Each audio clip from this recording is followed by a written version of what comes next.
नमस्कार, मी संकेत आवटे। हा व्हिडिओ एकदम विचारपूर्वक मी बनवतोय। कुठल्याही प्रकारे स्क्रिप्ट बनवलेली नाहीये, कुठल्याही प्रकारे एकही वाक्य मी लिहून घेतलेलं नाहीये, पण एक रिक्वेस्ट माझी तुमच्याकडे असेल, लक्षपूर्वक पहिल्यापासून शेवटपर्यंत बघा, कारण यामधून अशी व्हॅल्यू देणार आहे ना की तुम्हाला कळेल की जेव्हा जेव्हा कॉन्ट्रोवर्सी होते तेव्हा काय करायचंय। एक दोन मोठे दिग्गज एकमेकांसोबत आता भांडतायत। या भांडणाची सुरुवात कशी झाली हे मी तुम्हाला सांगतो। एक मोठे पब्लिक स्पीकर बोलत होते, त्यांच्याकडे काही ऑडियन्स होता। त्यातल्या काही ऑडियन्सनी सांगितलं की सर आमच्यासोबत स्कॅम झालाय। पैसे घेतले, पैसे घेऊन कोर्स दिला, कोर्स देऊन परत आम्हाला कोर्स विकायला सांगितलं, MLM ची स्कीम राबवली, चेन मार्केटिंग केलं आणि आमच्याकडून पैसा काढला। मी स्टुडंट आहे, गरीब माणूस आहे, माझ्याकडून 50,000, 1-1 लाख, 2-2 लाखाचे कोर्स विकतायत आणि मोठा पैसा छापतायत। यांना बिझनेस बद्दल काहीच माहिती नाहीये। हे काय आहेत? बिझनेस शिकवणारे मास्टर आम्हाला शिकवणार की बिझनेस कसा करायचा। कुठल्या बेसिसवर हे आमच्याकडून पैसे लुटतायत। मग त्या मोठ्या स्पीकरनी सुद्धा इकडून लगेच सांगितलं, मोटिवेशनल स्पीकरनी, चुकीचं आहे हे, तुमच्यासोबत असं व्हायला नको होतं, तुम्हाला त्यांनी लुटलं। हे सुरू झालं। म्हणजे काय, तुम्ही अशा गिमिकी प्रोडक्टमध्ये फसू नका। मग आता एकमेकांची नावं घ्यायला यांनी सुरुवात केली, भांडणं केली, यांनी ॲलिगेशन्स लावले की तुम्ही माझ्या घरी माणसं पाठवली, तुम्ही मला कॉल करून त्रास द्यायला सुरुवात केली। मग लगेच इकडून रिप्लाय आला, त्यांनी स्पष्ट म्हणाले की तुम्ही जर माझ्या विरोधात बोलत असाल तर त्याआधी तुम्ही मला एक कॉल करायला हवा होता। बरं, ते तुम्ही केलं नाही। मग मी कॉल करतोय, तो उचलायला हवा होता, तो तुम्ही ब्लॉक केला। बरं, मी तुमच्या घरी काय मारायला माणसं पाठवली का? नाही, तर तुमच्याशी बोलायला माणसं पाठवली, तुम्ही त्याच्यावर रिप्लाय दिलेला नाही। अगेन परत मी एक नोटीस पाठवली, त्याला तुम्ही निगेटिव्हली घेतलं। एवढं होऊन सुद्धा तुम्ही मला जिथं बोलवाल तिथं माझी यायची तयारी आहे। मला बोलवा, मी बोलतो, तुमच्या एक आणि एक प्रश्नाचं उत्तर देतो। ऑलरेडी तुम्ही मला एकदा बोलवलं होतं, पण आता परत तुम्ही ते धाडस करणार नाही। ही झाली त्यांची बाजू। मग आता आपली बाजू काय असायला पाहिजे? एक गोष्ट लक्षात घ्या साहेब, आजपर्यंत महाराष्ट्रातनं सगळ्या जगापेक्षा भारी राजकारण बघितलंय। म्हणजे आतापर्यंत आपल्या भारतात जेवढे राजकारण झाले ना, नेक्स्ट लेवलचे राजकारण, आता जर बघितलं कुठली पार्टी कोणाबरोबर आहे हेच मला माहिती नाही, पण मी आहे XYZ का कंपनीचा किंवा त्या मंडळाचा किंवा त्या पक्षाचा कार्यकर्ता। आता मी त्यांचा कार्यकर्ता आहे म्हणून मी यांच्याबरोबर भांडणं करतोय का? तर माझ्या गल्लीतला हा दुसऱ्या पार्टीचा आहे, मी या पार्टीचा म्हणून माझी भांडणं। अहो पण वर आता सगळे एकत्रित झाले ना, तुम्ही दोघं एकत्रित होताय नाही होतायत का? तर एकमेकांची आई बहीण तुम्ही काढलेली आहे। म्हणजे काय, आपण एकदम काटावर जातो, हा बरोबर किंवा तो बरोबर। साहेब, अंधभक्त व्हायचं नाहीये। हा बरोबर किंवा तो बरोबर, मला त्याच्याशी देणे घेणं नाहीये।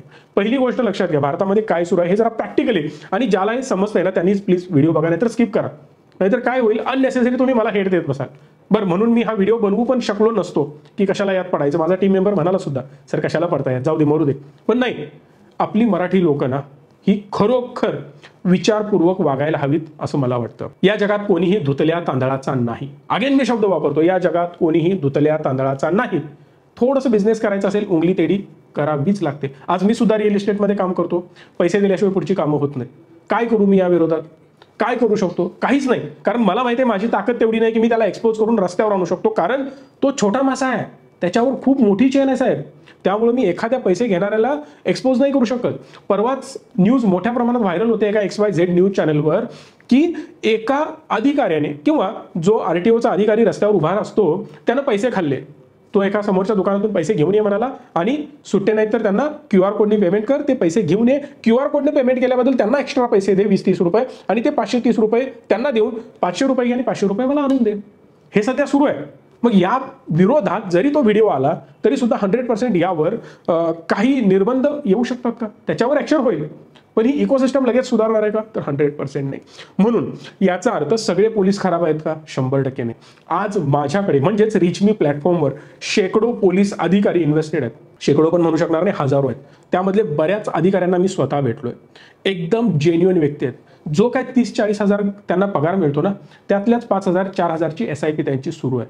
म्हणजे काय, प्रामाणिकपणे चांगल्या मार्गाने आलेला तो पैसा आहे त्यांच्याकडे। कारण मला माहिती आहे, लोक वकिलाकडे, डॉक्टरकडे आणि माझ्याकडे आल्यानंतर काहीही लपवत नाही। 1 आणि 1 रुपयांचा व्यवस्थित हिशोब सांगतात, कारण त्याचं प्लॅनिंग आम्हाला व्यवस्थित करायचं असतं। सांगण्याचा मुद्दा हाच आहे की जगामध्ये 100% परफेक्ट माणूस तुम्हाला दिसणार नाही। मग तुम्ही राम भगवान झालात, तुम्ही बुद्ध झालात, त्याचबरोबर तुम्ही महावीर भगवान झालात, हे पॉसिबल नाही आहे साहेब, आणि तुम्ही कम्पेअर पण करू नका। सो एका डायरेक्शननी जे पोर्ट्रे केलं जाते ना, मी देव आहे नाही आहात। दुसरी महत्वाची गोष्ट, एखादी क्रीम तुम्हाला दाखवली जाते, लावता क्षणी गोरे होत आहे का? नाही होत। जुबा केसरी लीगल आहे का? इलिगल आहे। तुम्ही म्हणाल इलिगल, दाखवलं जाते ना, मोठे मोठे ऍक्टर त्याची ऍड करतायत ना, करतायत। तुमच्या स्कूलमध्ये सिंपल एक्झाम्पल घ्या, 100 मुलं होती, 50 मुलं होती. आज तुमच्यापैकी किती लोक सेम सॅलरी कमवत आहे? कोणी 5 कोटी कमवतोय ना, कोणी 2 कोटी कमवतोय, कोणी 1 कोटी कमवतोय, तर कोणी 1 लाख कमवतोय, तर कोणी दारू पिऊन रस्त्यावर पण पडणारा स्टुडंट तुमच्याच वर्गातला होता. मग शिक्षण तर प्रत्येकाला सेम मिळालं, मग प्रत्येक जण का तसा बनला नाही? इम्पॉसिबल आहे. MPSC UPSCचे क्लासेस घेतले जातात, लाखो रुपये घेतले जातात, मग प्रत्येक जण अधिकारी बनतो का? 100% नाही. म्हणजे काय? पॉईंटमध्ये 0.1234% मध्ये त्यातली लोक पास होतात, एक्झाम क्रॅक करू शकतात, बाकीच्यांचा पैसा बुडला.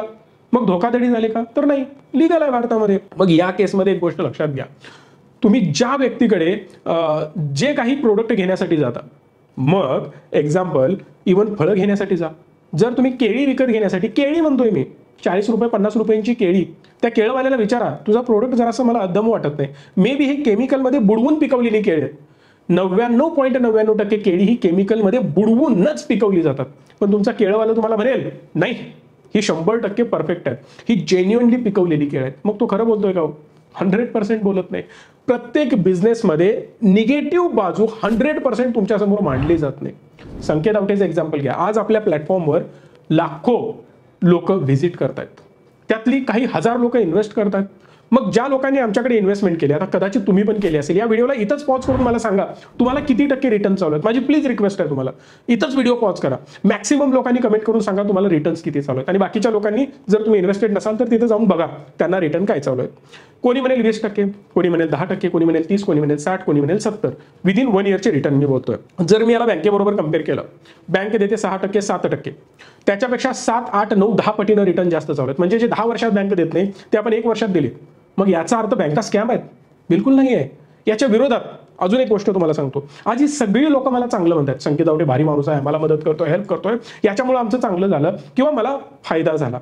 एक बाजू मार्केट चांगलं काम करतंय म्हणून विचार करा, आज मार्केट पडलं असतं तर यातली 20%, 30% लोकांनी हाच विचार केला असता की संकेत आवटेंच्या प्लॅटफॉर्मनी मला फसवलं का, तर मार्केट खाली येत आहे, माझा लॉस दिसतोय. हा पण जे बाकीचे इन्व्हेस्टर आहेत त्यांना माहित आहे जेन्युइनली यातून चांगले रिटर्न जनरेट होऊ शकतात. हीच बाजू इकडं रिलेट तुम्ही करू शकता. त्यानं बिझनेस मॉडेल बनवलंय.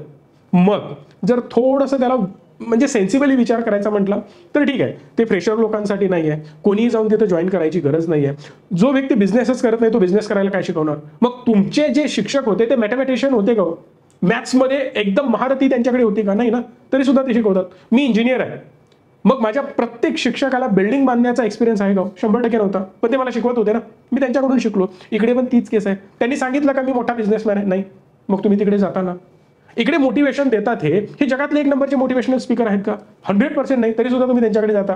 हे मोटिवेशनल स्पीकर आपल्याला सांगतायत की तुम्ही पुस्तकात 100-200च्या पुस्तकातनं वाचून शिकू शकता की पुढं तुम्हाला बिझनेसमध्ये कसं मोठं व्हायचं आहे. मग अननेसेसरी त्यांचा कोर्स कशाला जॉईन करायचा? एक गोष्ट सांगा, तुम्हाला पोहायला शिकायचं आहे, पुस्तकं नाहीत का पोहायला शिकायची? का तिकडे स्विमिंग पूलवाल्याकडे जाऊन जॉईन करता? तुमच्याकडे 4 व्हीलर कशी चालवायची याचं पुस्तक नाही आहे का? का तुम्ही ड्रायव्हिंग क्लासेस जॉईन करता?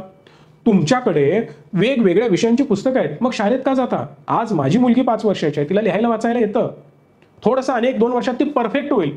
मग तिची शाळा बंद करून मी तिला घरी बसवायचं का आणि म्हणायचं घरातून एक्झाम दे? हे योग्य आहे का? 100% नाही. आज माझी मुलगी एका XYZ शाळेमध्ये जाते, 50-60 हजार रुपये फी आम्ही दिली. लॉजिक आहे का साहेब? आजही डिप्लोमा इंजिनिअरिंग जर तुम्हाला करायचं असेल 30-35 हजार फी आहे आणि तुम्ही ज्युनियर KGला 50 हजार रुपये घेताय. मग याच्यापेक्षा इंग्लिश मीडियम दुसऱ्या शाळेत कोणी 30,000, 20,000, 10,000 घेतो.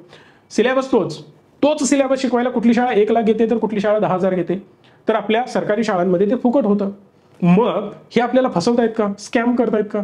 तर 100% नाही. ही गोष्ट भारतामध्ये लीगल आहे. मग या सगळ्यांमध्ये मी अगेन तुम्हाला रिपीटेडली सांगतोय की एखाद्या पक्षाला विरोध करणं, एखादा नेता मूर्ख आहे म्हणणं हे चुकीचं आहे. तुम्ही त्याला निवडून दिलं, त्यानं तुम्हाला मूर्ख बनवलेलं नाही, तो तसाच आहे.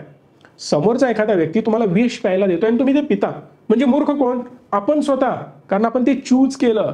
मग तुमच्याकडे हा सेन्स असायला पाहिजे कुठला प्रोडक्ट माझ्यासाठी चांगला आहे. जर तो माझ्यासाठी चांगला नसेल आणि आपण तो घेत असेल तर ते 100% चुकीचं आहे. क्रीम लावताय तुम्ही, दुसऱ्या दिवशी गोरं झाला नाही, का दंगा करत नाही हो तुम्ही? का त्या कंपनीवर केस करत नाही? कारण आपली ताकद तिथपर्यंत पोहोचत नाही. दुसरी गोष्ट, आपल्यालाही कुठेतरी आतनं आधीच माहिती असतं की हे फक्त मनाचं समाधान आहे, ऍक्च्युली याचा रिझल्ट तेवढा चांगला येणार नाही. मग एवढं सगळं माहिती असताना एखाद्या कॉन्ट्रोवर्सी विषयी कशाला डोक्याला त्रास करून घेताय? अननेसेसरी मला कमेंट येतात, सर त्यावर बोला. काही गरज नाही, मी दोघांचंही नाव घेणार नाहीये. ऍक्च्युली आपले मोटिवेशनल स्पीकर त्यांना सुद्धा मी खूप चांगलं मानतो, यांना सुद्धा मानतो, दोघेही चांगलं काम करतात. पण बिझनेसमध्ये काहीतरी फ्लॉज असू शकतात. आता यांच्या बिझनेसमध्ये जर तुम्ही बघितलं, तिकीट साईज मोठी आहे, मान्य आहे. जसं मी तुम्हाला शाळांचं उदाहरण दिलं, कुणाची 10,000 फी असेल, कुणाची 10 लाख पण असेल. मग याचा अर्थ त्यांचा ब्रँड तेवढा मोठा आहे म्हणून ते घेणार. आज माझा हा शर्ट साधा आहे साहेब, मे बी रेमंडचं कापड आहे, शर्टाची या कॉस्ट 1,000-2,000 गेली असेल. पण जर हा शर्ट मी एखाद्या मोठ्या ब्रँडचा घेतला, 5 लाख 10 लाख रुपये शर्टाची प्राइस असते. किती कॉस्ट होणार आहे त्याची? 5,000 10,000 ऍक्च्युअल शर्टाची कॉस्ट असेल. पण इथं जो लोगो लागतो ना, त्यामुळे त्याची प्राइस वाढते. मग तो स्कॅम आहे? 100% नाही. त्या ब्रँडची ती व्हॅल्यू आहे. इकडं मे बी त्यांनी तो विचार केला असेल. पण जे MLM केलं, खाली कोर्स विकायला लावले, जबरदस्ती तर केलेली नाहीये. मग का त्या मूर्खाने तो जॉईन करायचा? आपण लगेच एखादं वाक्य उचलतो आणि त्याला शिव्या घालायला चालू करतो. नका करू. माझे याच्याशी चांगले संबंध नाहीत, याच्याशी काही संबंध नाहीत. मी दोघांचे पण व्हिडिओ अधूनमधून कधी तर वेळ मिळाला तर बघतो. मला माझेच व्हिडिओ बघायला वेळ मिळत नाही, त्यांचे काय बघणार. सो आधी काही व्हिडिओ बघितले होते दोघांचे पण, आत्ताही अधूनमधून काय आलं, कोणी मला काही सांगितलं तर मी बघतो. बट इकडे या साहेबांकडे या, हे सुद्धा मोटिवेशन देतात. ते म्हणतात मी मॉनिटाईज करत नाही वगैरे वगैरे, त्यांची इमेज चांगली आहे. नो डाऊट, सगळ्या गोष्टी चांगल्या. एकदा त्यांच्या वेबसाईटला व्हिजिट देऊन बघा. त्यांच्या एका इमेजची प्राइस 16,000 आणि 20,000 आहे. ते 50-60 इमेजेस देण्यासाठी तुमच्याकडून 15 लाख रुपये घेतात. फोटो देण्यासाठी 12.5 लाख, 13 लाख, 11 लाख, 10 लाख, 9 लाख, 5 लाख असे पॅकेजेस आहेत. मग हे ओव्हर प्राइस नाहीत. ही सेम गोष्ट जर तुम्ही ऑनलाईन सर्च केली, काही फोटोज तुम्हाला फुकट वापरायला मिळतात. ते कसं काय? म्हणजे काय? यामध्ये तुम्ही चुकीचे नाही आहात. तुमच्या फोटोची प्राइस असू पण शकते, कारण तुमची तेवढी ब्रँड व्हॅल्यू आहे. म्हणून Apple has to compared with Apple. तुम्ही अननेसेसरी कोणालाही कसंही कम्पेअर करू नका. दोघांच्याही काही चुका आहेत आणि दोघांच्याही बऱ्याच गोष्टी चांगल्या आहेत. सो आपण काय करायचंय, जे त्यांच्यातलं चांगलं आहे ते घेऊयात. त्यांच्या कॉन्ट्रोवर्सीमध्ये आपल्याला पडायची गरज नाही. एखादा व्यक्ती म्हणेल तो मला अडकवू शकतो, तो मला फसवू शकतो. नाही, तुम्ही दोघे पण मोठे हाती आहात. तुम्ही ते म्हणायचं नाही की हा मला अडकवेल आणि तो मला अडकवेल. नाही, ही सिंपत्ती कोणीही घ्यायची गरज नाही आहे. आज जर संकेत आवटे आणि नरेंद्र मोदी यांच्यामध्ये युद्ध झालं तर ऑब्व्हियस आहे, मी रडू शकतो, अरे एवढा मोठा माणूस आहे, मला फसवू शकतो. पण नरेंद्र मोदी आणि राहुल गांधी दोघांनी नाटक करायची गरज नाही. तुमची ताकद आहे, तुमचं तुम्ही सांभाळून घ्या. सेम या केसमध्ये पण तसंच आहे. सो अजूनही मी दोघांची नावं घेतलेली नाहीत. या दोघांच्या शेकडो निगेटिव्ह गोष्टी माझ्याकडे आजही पुराव्यासहित आहेत आणि हजारो चांगल्या गोष्टी ऑनलाईन प्लॅटफॉर्मवर सगळ्यांसाठी अवेलेबल आहेत. मग मी जे सांगणार ते चांगलंच सांगणार. दोघांचंही चांगलं सुरू आहे. काही गोष्टी बिझनेसमध्ये फ्लॉज आहेत, त्रुटी आहेत, त्या तुम्हाला पटत असतील तर त्यांच्याकडे जा, दोघांकडे. आणि ज्याला पटत नाही त्यांनी सोडून द्या. अननेसेसरी स्वतःला त्रास करून त्यांच्याबद्दल निगेटिव्ह बोलण्यात काही अर्थ नाही. जर खरंच माझा व्ह्यू तुम्हाला पटला असेल तर या व्हिडिओला लाईक करून मॅक्सिमम लोकांपर्यंत पोहोचवा. अननेसेसरी स्वतःचं रक्त आटवून घेऊ नका.